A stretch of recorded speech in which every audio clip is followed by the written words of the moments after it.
Call of Duty Black Ops 1 is legitimately one of the greatest first-person shooter games ever made. Next to Medal of Honor Frontlines, of course. I mean, just look at this. This is what a real FPS game looks like. Anyways, we're talking about Black Ops 1 today. Call of Duty Black Ops 1 was released in November of 2010 for the Xbox 360, PS3, the Wii, and even the DS, because everyone had to get on the Black Ops 1 craze. If you ever meet anybody who says that the DS version of BO1 was their go-to way to play the game, run. Now, prior to Black Ops 1's release, Call of Duty games more or less followed the same theme. World War II, World War II, World War II, Modern Warfare, and then in 2008, we went back to World War II. Seriously, it's insane how much this franchise just couldn't stay away from World War II. That all changed with Black Ops 1 though, because for the first time ever in Call of Duty, we were leaving the realm of World War II and going into different territory, the Vietnam War. Black Ops 1 was a pretty significant change of pace for the franchise, as it was drastically different from any of the games that had come before it. It used actual real-world history and historical footage to tell its story, it had a pretty kick-ass multiplayer, and it took the Zombies mode from World at War and expanded on it, giving us maybe one of the best Zombies modes in the entire franchise. Now, it's worth noting that I missed out on Black Ops 1 during its prime, as I was too busy playing, yep, you guessed it, Shadow the Hedgehog. Who needs Black Ops 1 when I have this? When I got my Xbox 360 in 2012 though, one of the first games I ever played was Black Ops 1, and what an experience it was. Now sure, I only played the demo, but even in the short time I had with it, it was unlike anything I'd ever played before. It's for this reason that Black Ops 1 will always be one of my favorite FPS games of all time, and honestly, that goes for the rest of the Black Ops series as well.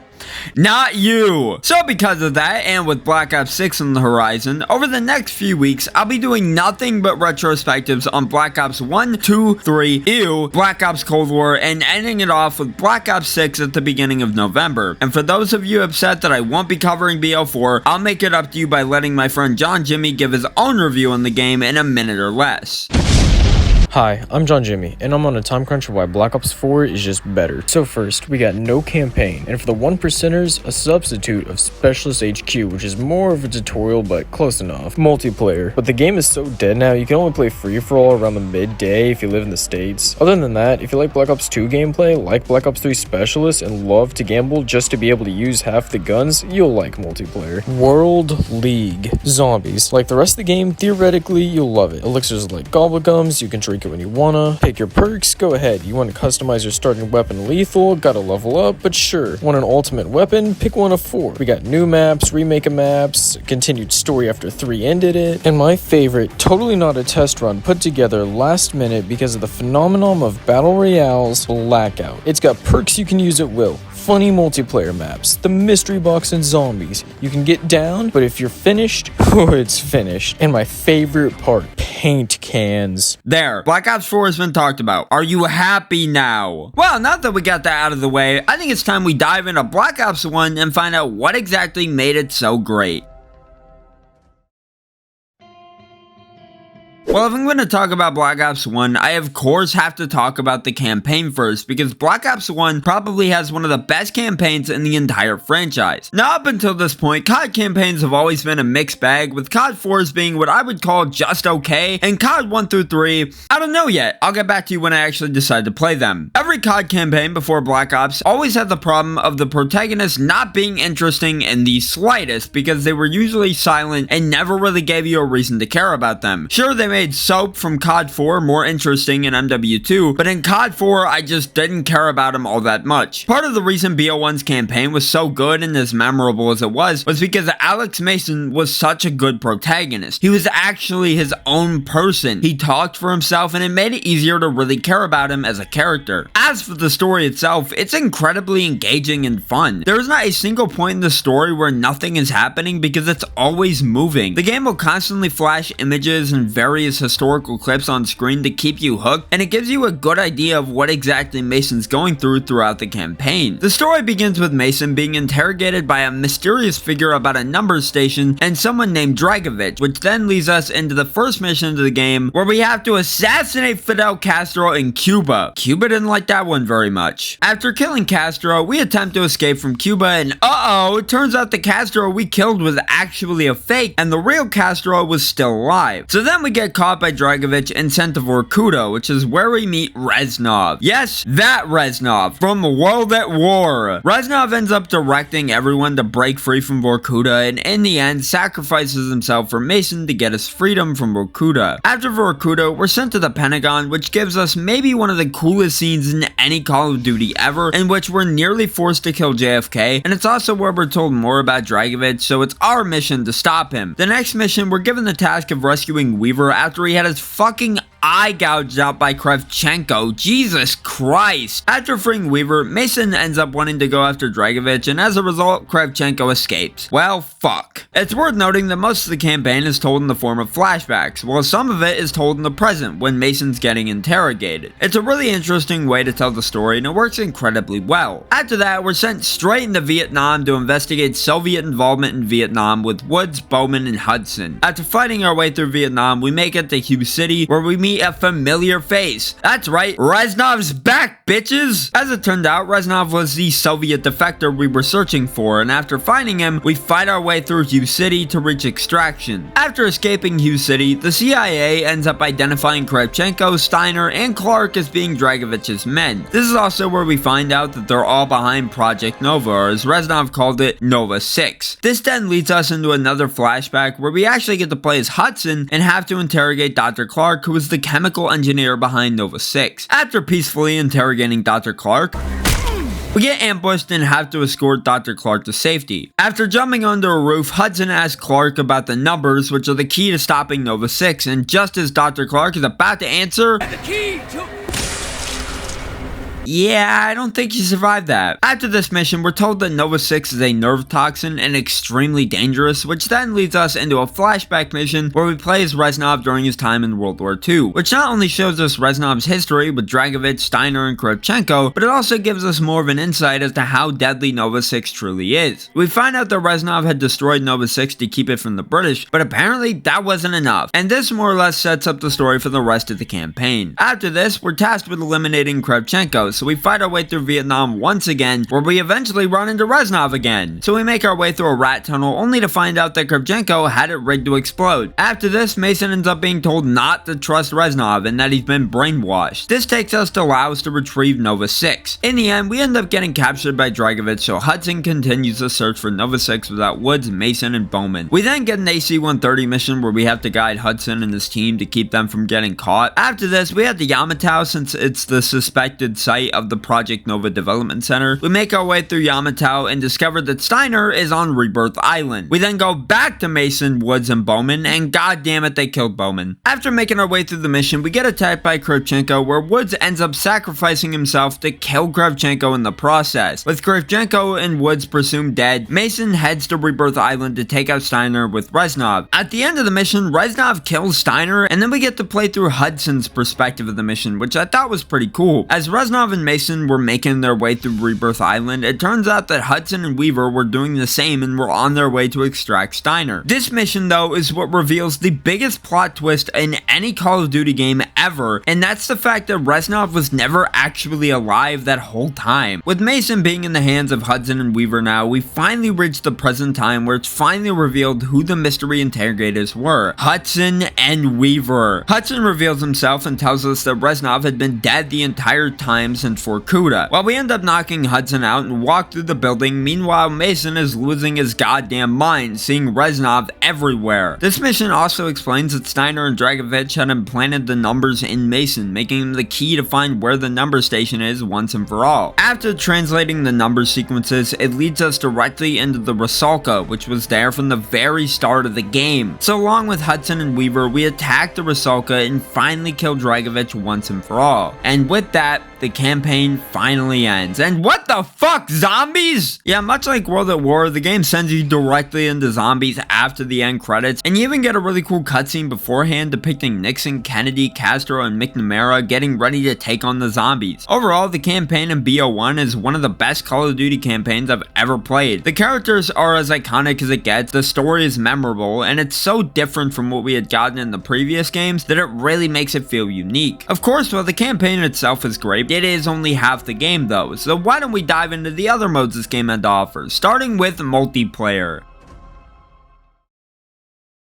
The multiplayer in BO1 is genuinely one of the greatest multiplayer experiences I think I've ever had in a Call of Duty game. Now sure, was it a step back from MW2 multiplayer in some aspects? Yes, but I've never played MW2's multiplayer, so leave me alone. BO1's multiplayer to this day is still an absolute blast to play, whether that's online with randoms or just playing with friends. It honestly had a decent amount of depth that we don't really see anymore in modern Call of Duty games. For example, the character customization where you could customize the face paint of each character that you'd use for each faction, which is still one of the coolest features I've ever seen in a COD ever. Sure, it's not much nowadays, but back in 2010, that was a pretty cool feature. Another thing I loved about the multiplayer is the maps, because this game featured some of the greatest maps in Call of Duty history. It had the first appearance of Nuketown in a Call of Duty game, Array, Firing Range, Launch. All these maps were incredibly well designed and played a massive role in making the multiplayer as fun as it was. There's so many other little things that added to the fun of the multiplayer as well, with the sound design being one of them. Whoever was in charge of the sound design for Black Ops 1 did a fantastic job, as every sound in this game is incredibly satisfying. The level up sounds, the gun sounds, everything sounds so damn good in this game, and it's awesome. Now when it comes down to the actual modes in the multiplayer, there's really not a whole lot, only consisting of 8 modes across the entire multiplayer. There were also wager matches, which were honestly pretty damn fun, and I wish they'd bring them back. It was essentially gambling in Call of Duty, which is pretty awesome if you ask me. If you for whatever reason missed out on BO1 as a kid and never got to experience the multiplayer, I highly suggest going to buy a copy of the game, after watching this video of course,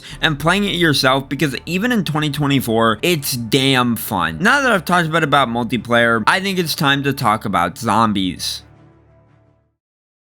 Zombies as a mode was introduced all the way back in World at War, and that more or less served as the starting point for the zombies mode we get in Black Ops 1. BO1 Zombies took what World at War Zombies started and added a lot more depth to it, giving us 2 maps to play on the disc, as well as a whole new mode called Dead Ops Arcade, and I mean, it's fine, but the traditional zombies experience will always be 10 times better. BO1 Zombies is as fun as it gets when it comes to zombies in Call of Duty. Now I'm complete ass when it comes to zombies in this game, because the maps can be a little hard to navigate sometimes, but even then, I can still admit that I have a lot of fun with zombies in this game. It doesn't matter if I usually go down by round 3, because I genuinely have fun playing the mode. The 2 maps on offer are also some of the most iconic zombies maps of all time, with those of course being 5 and Kino der Toten. Kino is an excellent map that will always have a special place in my heart, since it was the very first map I ever played in COD Zombies, and 5, while not my favorite zombies map of all time, is still a pretty great map. Now at the end of the day, when it comes down to it, I'll still always prefer BO2 and Cold War Zombies over BO1, simply because those games had more content and they're definitely easier to go back to than BO1 Zombies. But when BO1 was still brand new, it was definitely a huge step up from Nazi Zombies and was a ton of fun. BO1 Zombies will always be a classic, and I'll never forget playing it for the very first time and having to build up the courage to even make it past the main menu to get to the mode, since that alone scared the shit out of me as a kid. With all that out of the way though,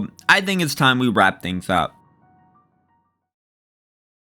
Overall, Black Ops 1 is an all-time classic Call of Duty game. It had an excellent campaign, the multiplayer was incredibly fun, and zombies in this game was a pretty great time. Not to mention, this game had a pretty awesome soundtrack, which really added to how great this game was. There is a reason that this game is always brought up when it comes to talking about the greatest Call of Duty games of all time, because it really is just that good.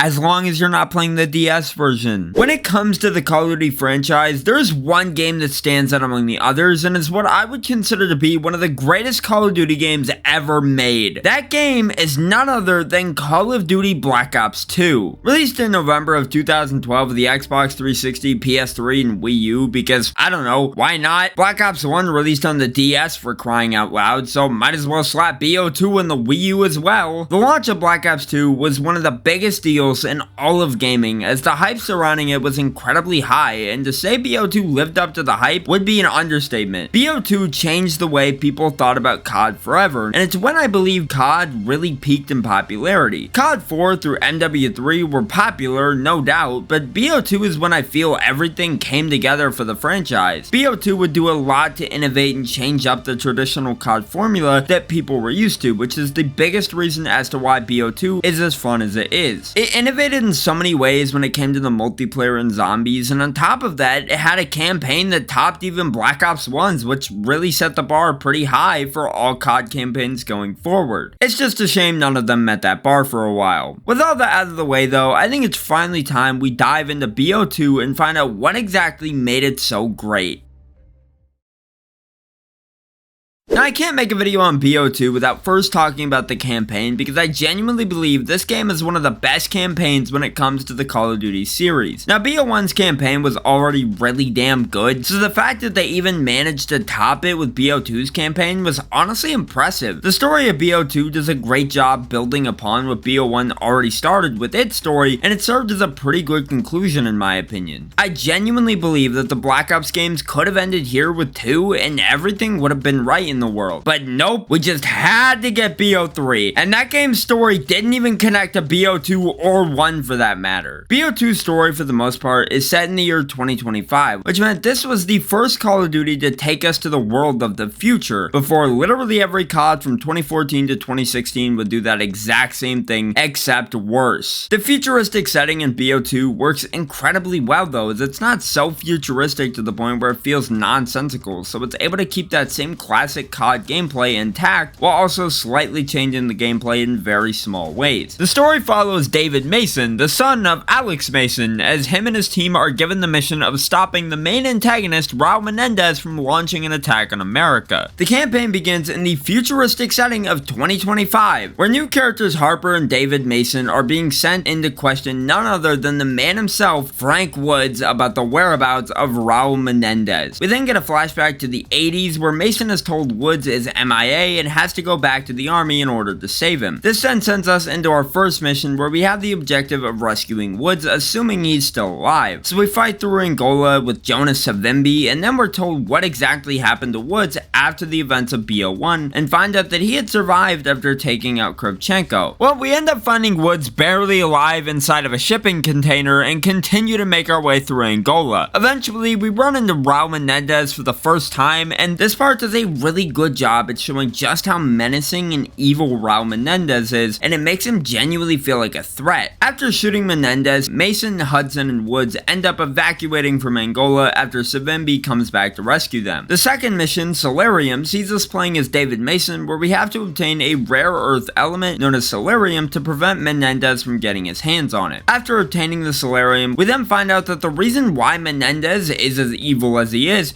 because he feels America took everything from him. They killed his father and his sister, and as a result, Menendez seeks revenge. This then takes us to Afghanistan in 1986, where Woods and Mason are aided by Tian Zhao and the Mujahideen in search for Menendez. This is probably one of my favorite missions in the entire game, as there's nothing more fun than riding around on a horse and gunning down waves of enemies in the middle of a war zone. After fighting off the Russian army, we end up blowing up a tank that belonged to fucking Kravchenko. Woods ends up interrogating Kravchenko to get more information on what Menendez is planning, all while we have to hold back Mason from shooting Kravchenko in cold blood. Holy shit. In the end, Woods ends up killing Kravchenko anyways, but the Mujahideen end up turning on Mason, Woods, and Hudson immediately after, because as it turns out, they were working with Menendez the whole time. At least Reznov came to the rescue though. After we're sent back to the future, we have to defend a power grid in India to prevent Russian forces from gaining control, since Menendez is hoping that Russia, China, India, and Iran will wipe each other out. This mission essentially plays like an RTS, which sounds cool, but it was really hard to get used to, and thankfully when it came to the main campaign, this is the only time you have to do this, which I'm really happy about, because I didn't really like this mission at all. Once that mission's over, we're then sent back to the 80s when Woods and Mason track down Menendez in Nicaragua after learning of his whereabouts from Kravchenko. The mission starts with Manuel Noriega, Hudson, Mason, and Woods successfully locating Menendez in Nicaragua when Noriega gives the signal to the Panama Defense Force to move in on capturing Menendez. We then cut to Menendez showing us what he had become after having been shot by Mason earlier in the campaign. After this, Menendez's sister ends up getting captured by the PDF, and as Menendez, we run through Nicaragua killing anyone and everybody in sight. After running through Nicaragua as Menendez, we find out that it was Woods who had gotten Menendez's sister killed from the result of a grenade blast. The rest of the mission is then played out from the perspective of Mason and ends the exact same way. We're then sent back to 2025 where we have to go to Pakistan in search of someone named DeFalco who's in close relation with Menendez. So after fighting through a flooded Pakistan, we get this kick-ass driving section, and after that is when we meet Tian Zhao once again, this time with him being the leader of China's military, and inform him about Menendez. The next mission sees us heading to the Cayman Islands as David Mason to secure the cyber weapon known as Karma that Menendez has been working on. Only it turns out that Karma wasn't actually a weapon, it was a woman by the name of Chloe Lynch. While attempting to secure Chloe, DeFalco pulls up to Club Solar and ends up capturing her. Now this mission technically has two ways it can end, but the ending I got saw DeFalco escaping with Chloe, which is of course the bad ending. We then get another flashback mission in which we play as Woods when him and Mason are sent to Panama to track Menendez down once again after finding out he had survived in Nicaragua. The mission was to capture Noriega, but as it turns out, the mission would end up turning into a prisoner swap, and this is the mission where the entire game takes a turn. Throughout the campaign, David questions who really killed his father, whether it was Menendez or Noriega, because he never really knew the truth. He knew his father was dead, but he didn't know who killed him. This mission is what finally gives us the long-awaited answer as to what truly happened to Mason. As Woods, we move up to a building to take out the Nexus target, which is believed to be Menendez. After taking the shot, it's revealed that the person you had just killed was actually Mason, and that it was all a part of Noriega's and Menendez's plan. This whole scene of Woods walking up with Noriega to discover Mason dead is still one of the greatest scenes in any Call of Duty ever. Of course, you can let Mason live if you shoot him in the knee, but killing him is the canon ending, and it definitely feels the most impactful. After killing Mason, Menendez ends up killing Hudson as well, and I'd say the death of Mason and Hudson are still to this day the most impactful deaths in the entire franchise. The last few missions see us attempting to stop Menendez from launching an attack on America and China and trying to capture him. The mission Achilles Veil sees us playing as Free, going undercover to attempt to capture Menendez from the inside. Eventually, Menendez ends up shooting an American aircraft out of the sky, and it's here when we're given the choice to either shoot Harper or attempt to kill Menendez. Shooting Menendez results in the death of Fareed, but in the end, Menendez is successfully captured. After capturing Menendez, we interrogate him, only for him to break free of his cuffs, and it's up to us to stop him. Later on in the mission, Menendez takes Admiral Briggs hostage, and we find out that Salazar was working with Menendez, which is how he was able to break free of his cuffs during the interrogation. Salazar later ends up facing the consequences of his actions and is shot dead by Harper, and Menendez successfully escapes. The second to last mission, Cortes Diaz, sees us protecting the President of the United States during an attack on the US, and the final mission, fittingly called Judgment Day, we track down Menendez once and for all and finally bring him down. The credits roll, and instead of getting sent straight into zombies like previous CODs did, BO2 instead sends us into a fucking Avenged Sevenfold concert, which is just the coolest thing I've ever seen. Overall, the campaign of BO2 is really damn good, and is probably the most exciting Call of Duty campaign I've ever played. Now that I've talked about the campaign though, I think it's about time I talk about the other modes this game had to offer.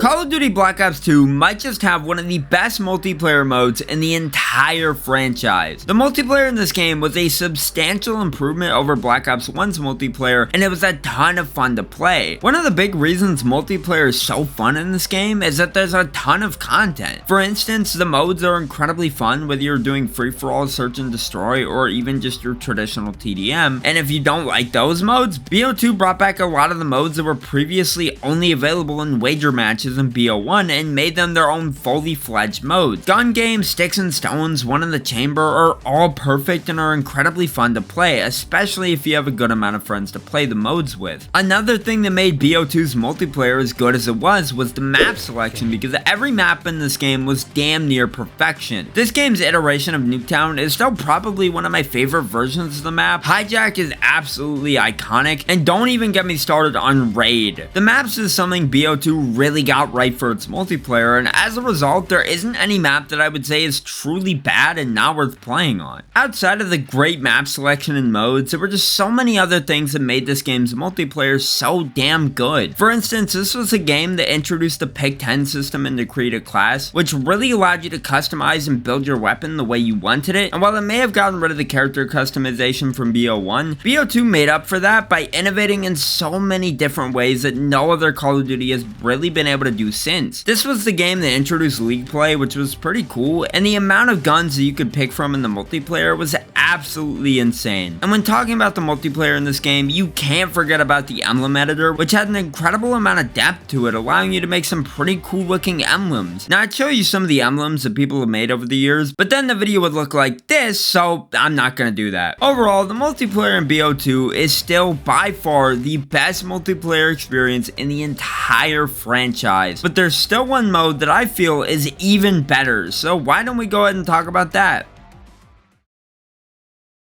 Black Ops 2 Zombies is by far my favorite zombies in the entire Black Ops series. When it comes down to it, the biggest reason as to why I love BO2 Zombies so much more or less just boils down to the simplicity of it all. BO2 Zombies is a lot more straightforward than something like BO3, which don't worry, we'll get to that next week, but that's why I enjoy BO2 Zombies so much. Not to mention the maps are more wide open and actually give you room to train zombies, maneuver around, and most importantly, survive for longer. Speaking of the maps, BO2 had a grand total of 3 maps on the disc in the form of Farm, Town, and Transit, which was literally just town and farm combined with a few extra small locations thrown in there. Transit is by far my least favorite map because it just feels so boring. Transit is for people who enjoy that feeling of having to turn on the power before you can do literally anything in zombies like a lot of the maps from previous Call of Duties would have you doing. Not only that, but the whole experience of playing the map is bogged down by the slow ass bus that takes you around everywhere. Ah yes, exactly what I want to do when playing zombies. Ride on a fucking bus. When playing BO2 Zombies, it's definitely best to avoid Transit as the other maps are much better. And by the other maps, I mean just Town. Farm is by far the worst map I've ever played in Zombies. There's a shit ton of fog you can hardly see, and because of that, the only way to enjoy this map is by not playing it. This of course brings us to the best map in the entire mode, Town, and my god what a map it is. First of all, everything is set up in the most straightforward manner possible. There's only 2 spawns for the box, making it easy to follow whenever it lands on the teddy bear, and every perk is incredibly easy to find. I could go on and on for hours about why Town is the best map in all of Zombies, but for the sake of everyone's sanity, I think I'm gonna stop there. All in all, the Zombies in BO2 was yet another example as to why BO2 was the greatest Call of Duty game of all time. Not only did it have the best multiplayer in any COD ever, but it also had the best zombies mode in the franchise, second to only Black Ops Cold War in my opinion. Now that I've talked about zombies though, I think it's time we get to the conclusion of the video. Overall, Black Ops 2 was and still is an absolute masterpiece of a game. Even if you're not a big fan of Black Ops 2, which if that's the case, are you even real? You have to admit, Black Ops 2 did a lot for the franchise. It made so many innovations and gave people hope that the future of the Call of Duty franchise would be as bright as possibly could be. That just depends on what your definition of bright is.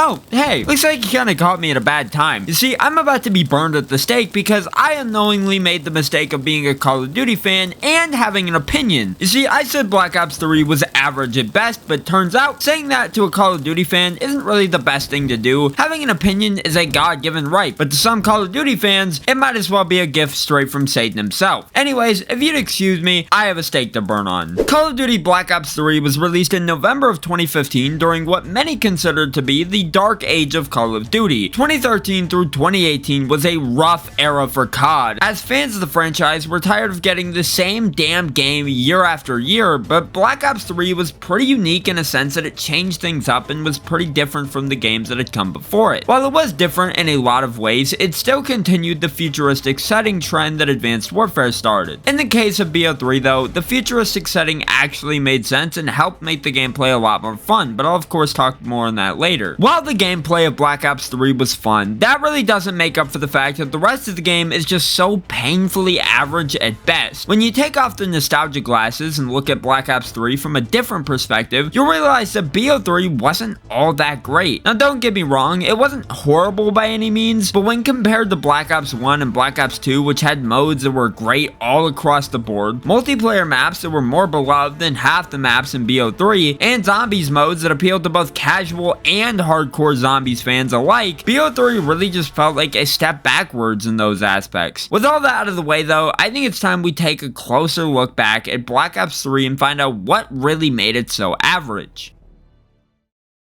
The first thing I want to talk about in BO3 is of course what I would consider to be the best part of the entire game, the multiplayer. Now usually with these retrospectives, I like to start off by talking about the campaign first, but I mean, come on, if I had the choice, I'd rather not even talk about Black Ops 3's campaign at all. If you really want to hear my thoughts on Black Ops 3's campaign though, feel free to skip to this timestamp on screen or just watch the video all the way through. Either way works, I suppose. Anyways, the multiplayer in BO3, as I said, is the best mode in the entire game. It took everything that made BO2's multiplayer gameplay as fun as it was, like the fantastic gunplay and the excellent pick 10 system, and improved on all of it pretty drastically. Not to mention the advanced movement that was added in with BO3 was incredibly fun and satisfying, which made every match feel a lot more exciting. Honestly, to me, Black Ops 3's multiplayer felt like a better and more improved version of Advanced Warfare's multiplayer. The advanced movement in BO3 felt smooth as hell, whether you were running on walls, sliding, or jetpacking all over the map. It felt absolutely fantastic. Couple the awesome gameplay with the fantastic visuals, and it really does make for an awesome multiplayer experience. The visuals in this game across the campaign, zombies, and multiplayer are nothing short of visually stunning and impressive. It's honestly hard to believe this game is already damn near 10 years old, because in terms of the visuals, it really doesn't look like it. BO3 looks like a game that could have been released today for the PS5 and Series X with how beautiful it looks. Every multiplayer map in this game looks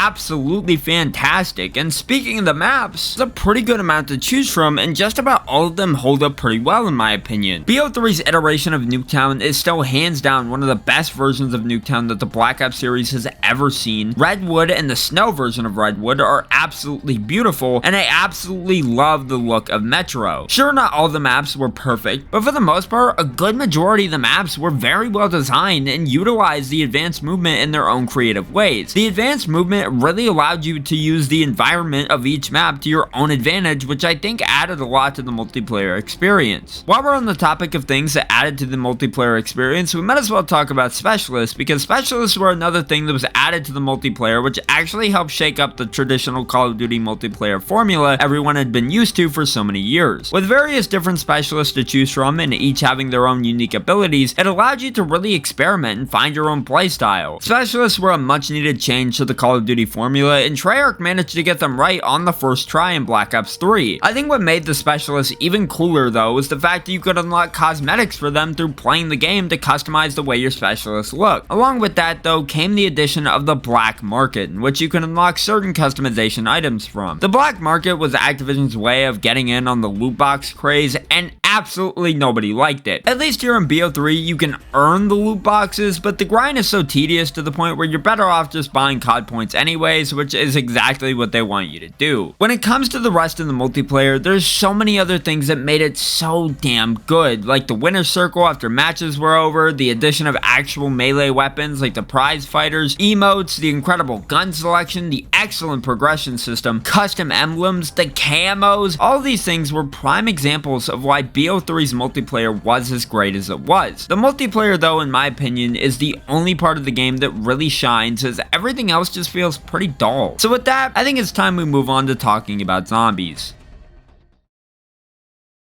Now before I start getting absolutely booed in the comments for everything I'm about to say, because God forbid I have an opinion, I need to make it clear that BO3 Zombies in and itself is not inherently bad. From what I've heard, the Giant and all the other DLC maps I haven't played outside of Chronicles are actually pretty good. I just haven't played them myself yet, so I can't speak on them. When I talk about BO3 Zombies in this video, I'm only going to be talking about Shadows of Evil and Chronicles, because one, Shadows was the map that came on the disc and the one that 99 99% of players are familiar with, and 2, Chronicles was beloved by everyone, and for a good reason. Now that I've made that clear, Shadows of Evil fucking sucks. Now, as I said, BO3 Zombies at its core isn't really that bad. I love the way the updated movement works with zombies, and the gameplay of zombies in this game is probably the best it's ever been in the series. The Gobblegums were a fantastic addition, and I love the fact that you could take 3 hits before going down in zombies without needing Jug. My only problem is that this game's zombies launch with the worst possible map. Shadows of Evil may look fantastic visually, but when it comes down to it, it's just not that great of a map. If you're a hardcore zombies fan, you'll love it, of course, since it leans so heavily into Easter eggs and all that, but if you're a casual zombies player, you're gonna be lost trying to figure out how the hell you're supposed to get Pack-a-Punch of all things. I think if BO3 had an extra zombies map on the disc at launch, I think the zombies mode would have been better, but the fact that it had to rely on DLC for the mode to feel more worthwhile just takes a lot away from the mode. Thankfully though, with BO3 Zombies, we got what was probably one of the best DLCs of all time in the form of Zombies Chronicles, which took a bunch of classic zombies maps from the past and not only remastered them, but added in the all-new weapons from BO3 and made a bunch of little improvements to the maps which made them feel better than ever. Chronicles is, in my opinion, the definitive way to play a good majority of these maps, as they feel much better than the original versions. Other than that, I mean, BO3 Zombies was made a lot more fun by the fact that the game had official support for mods on PC, so you had access to a ton of custom maps to keep you entertained, but if you were on console, you were restricted to either playing Shadows over and over and over again, or just caving in and buying the DLC to get more maps. The point I'm trying to make is that BO3 Zombies without the DLC is not all that great, and that's something I feel that can be agreed upon. With the DLC, it becomes a lot more fun, sure, but when it comes to the base game, the mode just feels pretty underwhelming. Speaking of underwhelming, Black Ops 3's campaign might genuinely be the most nothing COD campaign I have ever played and completed. Seriously, me and my friend Vanakin finished the entire campaign in one sitting, and by the end of it, we were both left confused and bored out of our minds. Now, normally, when I talk about the campaigns, I like to go through each and every mission explaining the plot, but I'm being dead serious when I mean literally nothing happens in this campaign, story-wise anyways. The only thing this campaign really has going for it is that it has some of the best looking missions in the entire franchise. Seriously, the level design in this campaign is absolutely incredible, but the problem is that the story makes no goddamn sense. Oh yeah, I forgot to mention this campaign has co-op support, which I feel was only added because they knew no one would be dumb enough to play through this by themselves. The campaign takes place in 2065, 40 years after the events of BO2, and follows you, the player, yes, that's actually what they called the main character, as you try your best to overcome the biggest threat that the Call of Duty franchise has ever seen: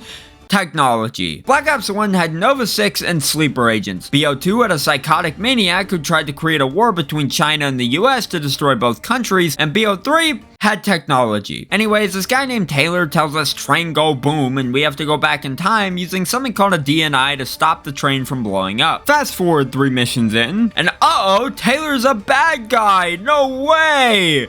Who's Taylor again? As we find out later in the campaign, the DNI has the ability to take over somebody's mind and makes them do things that they wouldn't normally do. So we spend the whole rest of the game essentially just tracking down Taylor with this guy named Hendrix until eventually the DNI starts to take over his mind as well. Once we end up reaching Taylor, he ends up coming to his senses and rips out his DNI, effectively bringing him back to reality. That is until Hendrix shoots Taylor dead. So from this point forward, Hendrix becomes the main antagonist until we end up just straight up killing him with no real build-up or tension whatsoever near the end of the game. After this, we're set inside of the DNI, I think. I honestly have no fucking clue. And it's here where we meet Corvus, who is essentially just an AI. And you know, by this point in the campaign, me and Vanakin had no idea what the fuck was happening, and we legitimately couldn't care less. Corvus then gives us his reasoning as to why he took control over everyone using the DNI, and then gets real mad when he finds out that he has no real purpose for existing. After this, we end up having to stop Corvus, and Taylor comes back to help us in the DNI, which then leads into him taking out Corvus once and for all so we can disable the DNI for good. Roll the credits. You know, even when summarizing it, I still have no idea what the fuck that campaign was about. I think what makes it even worse is that the campaign isn't even remotely connected to BO1 or 2 in the slightest. Menendez is mentioned by name closer to the end of the campaign, and Nova 6 is also shown, but just by playing through the campaign, you could tell both of those things were thrown in at the last minute just so they could get that connection to the other two games in there. With that though, I think it's finally time we wrap things up.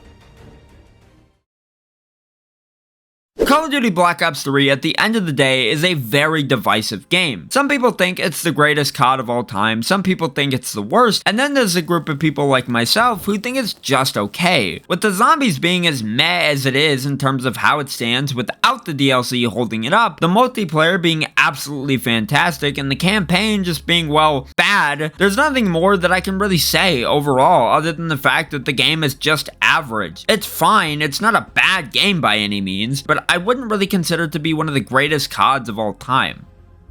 I also think Cold War is one of the greatest Call of Duty games ever made, so please don't take my opinion seriously. If you ask any Call of Duty fan what the greatest COD game of all time is, they'll probably say Black Ops 3 or even the original Modern Warfare 2. No matter who you ask though, hardly anyone will ever bring up the one game that I honestly feel is pretty underrated, Call of Duty Black Ops Cold War. Black Ops Cold War was released in November of 2020, and the reactions to the game at launch were pretty mixed overall. Now, despite me being a pretty big fanboy when it comes to this game, I'm not one to dismiss its flaws, as at launch, Cold War was far from perfect. The game was absolutely riddled with errors, crashes, and tons of other problems that really soured the game for a lot of people. Hell, I even made a video back in 2020 around the launch of the game talking about some of the issues I had with the game. As time went on though, a lot of these issues were resolved, and the game started to become what it should have been at release. Sure, did it take a year or two for that to happen? Yeah, but at the end of the day, you can't deny that the game turned into something great by the end of its lifespan. It also helped that this game's life lasted longer than most other CODs because, let's be honest, who the hell bought Vanguard in 2021? The big thing that I feel made Cold War so good was the fact that it was just filled to the brim with content. No matter what kind of person you were, Cold War had at least something to please just about every fan of the franchise.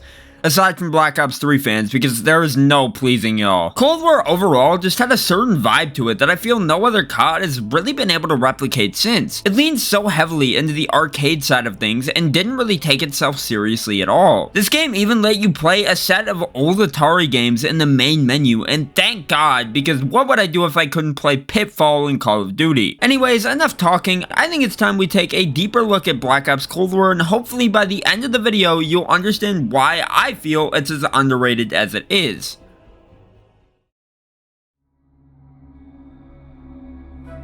Now, if I'm going to talk about why Cold War was so good, then I feel the best place to start is with the campaign, because Cold War might have one of the best COD campaigns of all time. Now, is it better than something like World at War's campaign? Hell no. But it is better than Black Ops 3's at least, so I'll give it that. Black Ops Cold War's campaign more or less serves as a direct sequel to the story of Black Ops 1 and brings back all the classic characters we know and love. Minus the original voice actors though, but honestly, that never really bothered me as much as it did some other people. The campaign starts off with a cutscene that does a really good job of capturing that Cold War vibe and sets us up for our first mission in the Netherlands, which begins with a nice little callback to Black Ops 1 in the opening with the flickering of a lighter, which I thought was pretty neat. This is where we're introduced to Russell Adler, also known as my favorite character in this entire goddamn franchise. It's here where we're told we have to move in on a guy named Qasim Javadi, since him and his partner Arash Kadivar had taken hostages in Iran. So playing as Mason, and with Woods and Adler by our side, we gun through all the enemies in our way before we end up making it to Qasim, and it's here where the game lets us know that this campaign is going to be a whole lot different than any other COD campaign, since we're given actual dialogue options which do affect the story pretty heavily depending on which choices you make. Qasim ends up revealing that Arash is in Turkey, and we end up capturing Qasim, as doing that nets you evidence for a side mission later on in the game. After arriving in Turkey, we pull up to an airfield and watch as Arash takes out two guys in a car, and after failing to assassinate Arash, we end up having to fight our way through the airfield to take out the plane that Arash boarded before it escapes. This sequence is honestly really cool, as we end up taking out the plane with an RCXD and watch as everything just explodes as a result. Arash ends up surviving, and after interrogating him about the hostages, he reveals that someone named Perseus has been up to something without anyone knowing. After this, we're told that Perseus is a Russian spy and given more information on the history of everything he's done against the US, such as stealing information from the Manhattan Project and orchestrating Viet Cong Hong soldiers to steal an American nuke during Vietnam. It's honestly pretty cool that Raven was able to take Perseus, which was an actual rumor during the Cold War in real life, and formed it into an actual character to create the antagonist for this game. During this cutscene, we find out Adler is the only one who has ever come close to actually capturing Perseus, and then Ronald Reagan comes in and pretty much just gives us the approval for our next mission. Before going into our next mission though, we fast forward 5 weeks later where we arrive at a safe house, this time playing as a character known as Bell, and it's here where we actually get to customize our character's identity, which is a first for a Call of Duty game. After giving Bell an identity, we head back to Vietnam where Bell, Adler, and Sims had their closest encounter with Perseus. We fight our way through Vietnam on the ground and discover the Soviets as well as intel leading to Perseus. After this, we make our way to Firebase Ripcord in this pretty kick-ass helicopter section. After securing a nuke from the base to prevent Perseus from getting his hands on it, our helicopter ends up getting shot out of the sky, and the rest of the mission is just us trying to defend our position until air support arrives. The next mission, Brick in the Wall, sees us investigating two people by the name of Anton Volkov and Franz Kraus due to their connections with Perseus. After arriving in Berlin with Adler, Park, and Lazar on a train, we sneak our way through Berlin to identify Franz Kraus. After identifying Kraus, we head to a bar to meet with Hudson's contact to spy on Kraus. It's here where we find out Hudson's contact has an informant that had gotten taken by German police, and it's here where we're given the option of either rescuing him, killing him, or just completely ignoring him. If you rescue the informant, you end up having to take him out later in the campaign anyways, so it's better to just kill him right then and there since it ties up any loose ends right from the get-go. After that, we're given the task of having to sneak through Kraus's home to place a tracker in a briefcase, which in turn would lead us straight to Volkov. After placing the tracker in the briefcase, we end up getting caught by Kraus and taken straight to Volkov instead. Volkov interrogates us, but it's cut short when Adler, Park, and Lazar show up to capture Volkov. Now technically here you can either kill or capture Volkov, but the better option is to just capture him, so I ended up going with that. After this, we then find out from Volkov that Perseus had smuggled a nuclear device through Berlin, which then sends us to Ukraine to investigate said nuclear device. This is probably my favorite mission in the entire game, as not only is it very reliant on stealth, it also allows you to play old Atari games in the arcade later in the mission, while Woods insults you in the background. Anyways, after making our way through Fake Town, USA, we find out that the nuke that Perseus had stolen was from a CIA program known as Project Greenlight run by Hudson, which meant the nuke was American. So after this, Woods, Mason, and Adler meet up with Hudson to find out what the hell Project Greenlight was all about. Hudson reveals that he knew about the missing nuke, but didn't know it was Perseus until the evidence from Berlin had been collected. It's then revealed that Perseus is after a mainframe at Yamatow, and with the help of KGB insider Belikov, we head to Yamatow as Mason with Woods like it's Black Ops 1 all over again, in search of the mainframe left behind by Steiner and Dragovich. This mission's pretty damn cool since it serves as a nice little throwback to BO1 and even features a numbers Easter egg, which is pretty awesome. After making our way through Yamatow, we eventually discover a dig site, and with the help of Belikov, escape Yamatow with the mainframe secured. After that, we end up finding out that Perseus wanted the mainframe because he was in search of the sleeper agents Dragovich was using during the events of Black Ops 1. As it turns out though, Perseus had erased the names, and the only way to get a hold of them was to get inside of the KGB headquarters. So the next mission sees us doing exactly that. This mission sees us playing as Belikov as we infiltrate the KGB headquarters from the inside while hiding in plain sight. This mission is so damn creative with how it's designed, and I absolutely love every single bit of it. Essentially, as Belikov, we have to get a hold of a bunker key so we can allow Adler and Bell to make their way in to gather the intel on the sleeper agents. But what I love the most about this mission is that there's multiple ways to go about doing this. You can get a bunker key from the armory by giving the armory guard a cigar, you can poison General Charkov, and there's just so many other ways that I never even got to do myself. This mission also does something really cool in the fact that it connects the Black Ops universe with the Modern Warfare universe, since we see a young Imran Zakayev in this mission. After successfully grabbing the bunker key, we manage to get Adler and Bell into the headquarters, and then as Bell, we fight our way through the bunker to get a hold of the list of sleeper agents before gunning our way out of the Lubyanka building. 2 days later, we find out that someone named Theodore Hastings is one of the sleeper agents, and it's believed that he's the one who Perseus will activate to get the nuke into the US. So our mission is to make it to Hastings in Cuba before Perseus does. This mission is where we get our first real glimpse of Perseus, and by the time we reach Hastings, it ends up being too late as he reveals that Perseus had been given full access to Project Greenlight and was given the ability to detonate all the Greenlight nukes within Europe, which would automatically point the blame towards the US. After this, we head to the evac point until we end up getting hit by an RPG and are given the choice as to whether we rescue Park or Lazar. From my experience, it doesn't make a difference either way, but I ended up rescuing Park in the end. After this, we're taken back to the safe house by Adler, where we're strapped down to a gurney and Adler hits us with his signature phrase, "We got a job to do," which sends us into the second to last mission, Break On Through. Break On Through is one of the greatest missions in any Call of Duty game ever, since there's so many branching paths and ways to complete it. Throughout the mission, Adler will give you specific directions, but you don't have to listen to him. You can instead do whatever the hell you want and go off script. You can go so far off script that you can end up fighting zombies in this mission, which is the coolest thing I've ever seen in a COD campaign. This mission as a whole is just one big mindfuck, and it's awesome. At the end of the mission, we finally learn where Perseus is located, which sets us up to head into the final mission to stop him once and for all. After this mission, it's revealed that Bell was one of the guys that Arash had shot earlier in the game and was given implanted memories, with Adler's "We got a job to do" phrase being used to trigger said memory. With all the information we got from those memories though, and the fact that we had learned of Perseus' location, we tell Adler and everyone else what we had learned so we could finally put an end to Perseus once and for all. It's important to note that in this mission, you're also given the choice of lying about Perseus' whereabouts, which would end up giving you the ending where you kill Adler and everyone else that had helped you throughout the game, but in my opinion, that ending kinda sucks, so it's best to go with the good ending where we end up disabling all the nukes and single-handedly save all of Europe from blowing up. After this, we're then given a rundown on all the choices we made throughout the campaign and shown how they affected the overall ending. Then we're sent into a cutscene where Adler thanks Bell for his sacrifice, until he just fucking shoots us. What the hell? This ending genuinely shocked me the first time I saw it, because it made me realize that maybe Adler wasn't the good guy after all. It's such a good ending, and my god does it have me excited for BO6's campaign. Overall, Black Ops Cold War's campaign is pretty solid. I absolutely love the fact that it relies so heavily on your choices, and the fact that it does the story of Black Ops justice by continuing Black Ops 1 in the best way possible. The campaign even features 2 side missions that you can play by piecing together evidence found all throughout the campaign, and you have to do a bit of puzzle solving to figure everything out. Then there's the safe house that I talked about earlier, which allows you to interact with all the characters and really dig deeper into the story as a whole. Seeing as Cold War's campaign was as good as it was, it really has me hoping the BO6's campaign will be just as good, if not better than it, and if it's not, then fuck me, I guess. Anyways, enough about the campaign. I think it's time we get into talking about the multiplayer.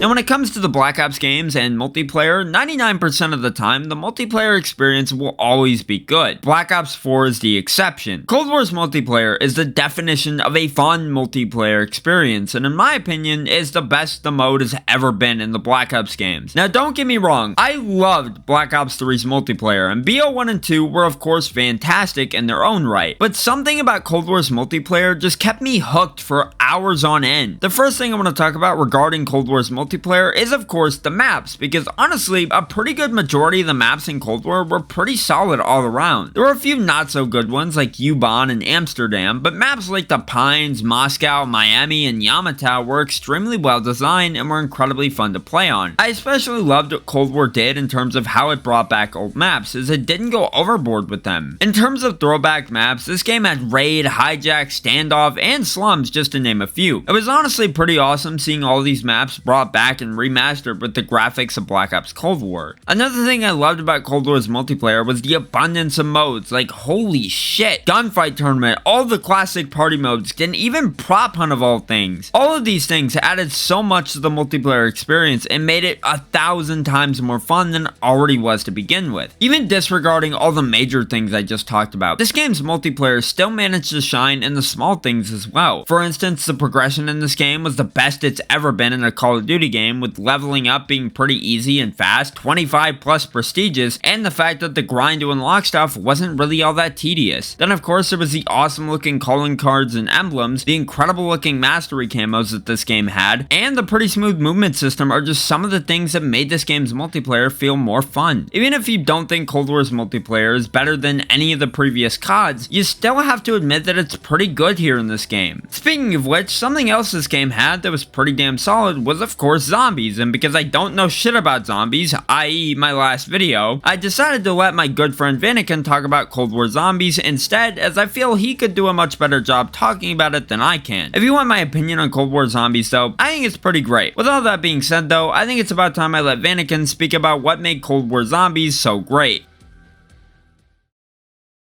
Hello, my name is Vanakin. I have Dark Ether on every gun in the game, including melee weapons. You don't. I have 24 days of progress in this game. You don't. I have the Activision ID Kiryu Kazuma. You don't. In all seriousness, I want to thank my friend for giving me the chance to talk about Cold War zombies, cause man, I know life the hell out of this game. But since Shadow has a gun to my head saying keep the script short, I'll do just that. Cold War released with the new Noct remake, aka D Machine, and over time they released the following maps in order, each with varying quality. Firebase Z, Martyr Toten, and Forsaken. Gameplay is S tier. This is without a doubt the best zombies has ever played. No questions asked. Gone are the days of you dying because you couldn't vault over a waist-high obstacle. Now you can vault over said waist-high obstacle. Truly revolutionary. Pack-a-Punch also now has a menu that causes grown man children to bitch and moan every time they have to open it. Truly a next-gen Call of Duty. And with this next-gen Call of Duty, there are new groundbreaking technologies such as loadouts. No longer will you spawn in with just a measly pistol. You can now spawn in with whatever you want. A katana, LMG, dual-wield double-barrel shotguns. There are 3 new interactable gameplay changes added to Cold War, which are the armor station, equipment table, and the trial machine. The previously stated trial machine makes it so, you guessed it, doing a trial rewards you with either guns of varying quality, a power-up, a perk, or if you're really lucky, the map's designated wonder weapon. In the equipment table, you can use salvage, which is now drops from zombies randomly, to make either a variety of things such as grenades, semtexes, flashbangs, and monkey bombs, all the way to kill streaks like a chopper gunner or a napalm strike. Armor station is where you can use salvage to either buy armor or upgrade your existing armor to a maximum of 3 levels, or you can upgrade your weapon's rarity. Rarity.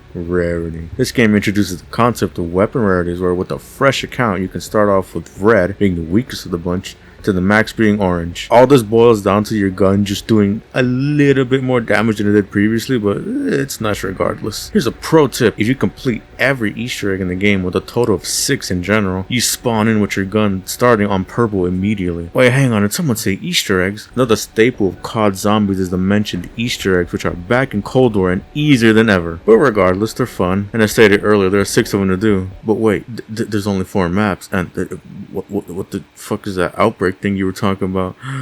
Outbreak is, in my opinion, the worst thing about Cold War. I hate that it's just multiplayer dirty bomb maps with just occasional zombies sprinkled in. I sure they hope don't make the next 2 games zombies based off of Outbreak in some way.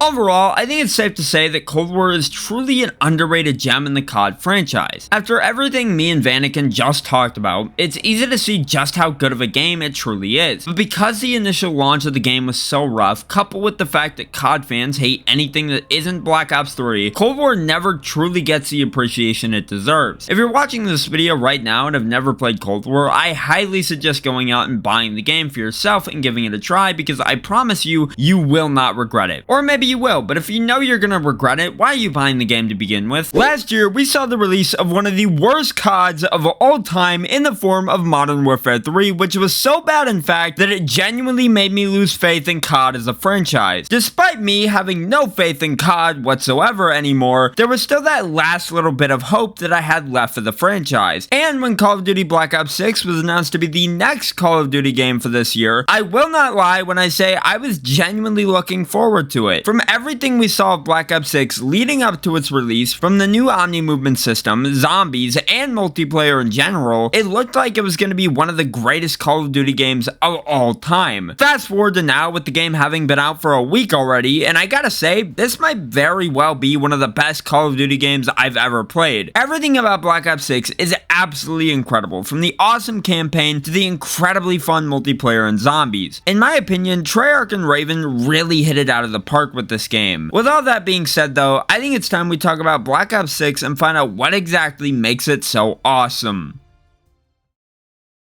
Now, before I get into talking about the campaign, I want to start off by saying that while I may not be going into spoilers for the plot, there will be gameplay spoilers that I'll bring up here and there, so if you want absolutely nothing spoiled for you, I'll leave a timestamp up on screen so you can skip ahead. With all that out of the way though, after playing through Black Ops 6's campaign myself, I think I can safely say that it's probably one of the best COD campaigns I've played in a long while. Even if you don't agree with me on that, you still have to admit that it's a hell of a lot better than whatever the hell MW3's campaign campaign was. Gone are the tedious Warzone / DMZ like missions from MW3's campaign, because BO6 brings back the more traditional COD campaign formula. It follows a similar structure to that of Cold Wars, where that game put you in a safe house which served as the main hub for the campaign, except this time in BO6, the safe house is a lot bigger and feels more fleshed out, which I absolutely love. There's so many different puzzles and things hidden all around the safe house, which adds a bit more depth to it, which I felt was always lacking with Cold War's safe house. Now, as far as the story, the game takes place after the events of Black Ops 2's 80s timeline, and it does a really good job of building off of what Black Ops 2 had already built with this story. Then as far as the main missions go, they're all incredibly fun and never overstay their welcome. If anything, that's where BO6 campaign shines the most, is the missions as well as the variety of said missions. Throughout each mission in the campaign, you're constantly doing something different, like sneaking around Capital Station to break into a CIA black site, straight up assassinating a crime boss, or sneaking around a casino while hiding in plain sight. When I was playing through the campaign for this video, I was absolutely blown away by just how good the missions were in this game. There wasn't a single point where I felt bored playing through the story because it did a great job at keeping me hooked and engaged. Now, it is worth noting that this campaign is a bit on the longer side, which is a bit different compared to other CODs, since the usual length for a COD campaign is like 4 hours minimum. But when it comes to BO6, the extra length really helps strengthen the campaign in my opinion. It never feels like it drags on, since as I said, every mission is fun, engaging, and different from the last. Overall, the campaign of BO6 is pretty damn good, and if you've been on the fence about trying it yourself, I highly suggest it, as it's 100% worth your time. If you're already a big fan of the Black Ops campaigns, I really think you'll enjoy BO6's campaign for all it's worth. With that though, I think I've said all there is to say about the campaign without going into spoilers, so how about we move on to talking about the multiplayer. Now, before BO6 came out, the question on everyone's mind was, how was the multiplayer gonna be? As we all know, multiplayer hasn't been the greatest in the last few years in COD, MW3. But at the end of the day, when it comes down to it, I think it's safe to say BO6 might have one of the best multiplayers of all time. If you disregard some of the maps, that is, but we'll get into that later. I'm not lying though when I say I haven't had this much fun playing a COD multiplayer since MW2 2022. First of all, the gameplay in the multiplayer is outstanding with the Omni movement, and because of that, everything just feels so smooth. It's so fun sliding and diving around each map and getting kills in the most ridiculous ways possible. The part where I feel BO6's multiplayer really shines though lies with the progression, because holy shit, Treyarch absolutely nailed the progression this year. Leveling up in this game is by far the easiest it has ever been when compared to other CODs, as the grind doesn't really feel all that bad. I mean, in just a week of playing the game, I'm already close to prestiging, which I think says a lot about how fast you can level up in this game. Camo grinding in this game is also especially easy, since you don't have to level up each gun before you can start working towards the mastery camos, which is really nice. On top of all that, we also got classic prestige back, so you can prestige at your own pace and aren't forced to abide by the game's rules, like when they tried to force seasonal prestige onto us in MW2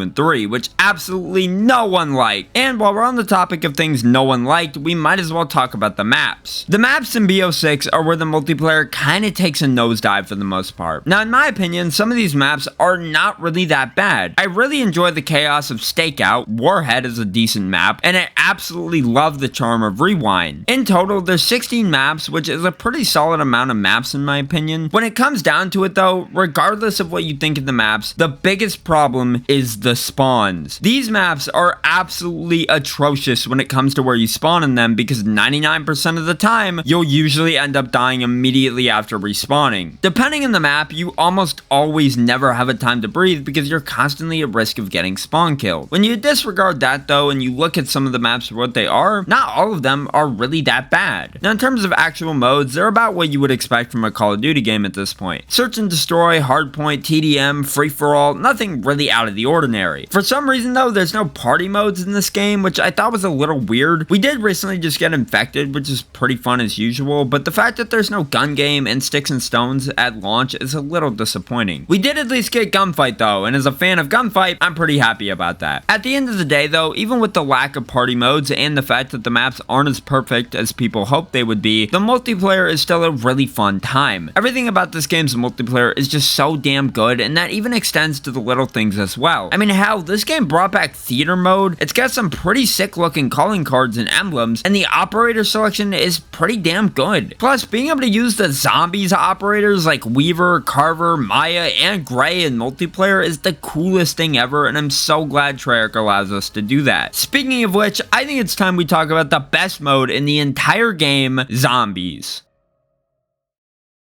Yeah, I'm gonna say it. BO6 has the best zombies mode of all time. I don't care if it's just Cold War Zombies 2.0. I like Cold War Zombies, damn it, and BO6 Zombies takes everything that made that game Zombies so fun and expands on it to make it even more fun. Not to mention, this game also takes things from BO3 Zombies, so all you BO3 Zombies fans can finally be happy for once. What things does it take from BO3 Zombies, you might be asking? Well, Gobblegums, of course, except now they're actually good, because not only are they awarded to you throughout your time of playing zombies, but you don't have to spend points to get them in game as well. On top of Gobblegums, there's also a new perk called Melee Macchiato, which enhances your melee attack, and even a new support item, which allows you to turn into a fucking mangler. You even have the option to use the crew operators or normal operators, depending on if you want a more story-driven zombies experience, which is an awesome feature, as not everyone has been a fan of operators and the lack of an actual crew in modern zombies. And as if it couldn't get any better, the maps themselves, those of course being Terminus and Liberty Falls, are some of the best zombies maps we've ever gotten. Liberty Falls is a damn good casual map and has an Easter egg that can be done in like 30 minutes to an hour depending on your skill level, and Terminus is the perfect map to play on if you're seeking a challenge. When it comes down to it though, Black Ops 6 Zombies is a really fun experience and I highly recommend giving it a try. With that being said though, I think it's time we wrap things up. In conclusion, Call of Duty Black Ops 6 is a damn good Call of Duty game and nails just about everything it does perfectly. With how good everything in this game is, it's hard to deny that it's not worth the $70 to $100 price point. The best part is though, is that you don't even have to pay that $70 to $100 to experience this game if you really don't want to, since the game is included with Game Pass. If you have an Xbox or PC and have Game Pass, I'd recommend giving BO6 a try, since even if you don't end up liking it in the end, you would have lost nothing but your time and storage space. Now, if you're a PlayStation fan on the other hand, either fork up $70 or just, I don't know, go back to playing Astrobot.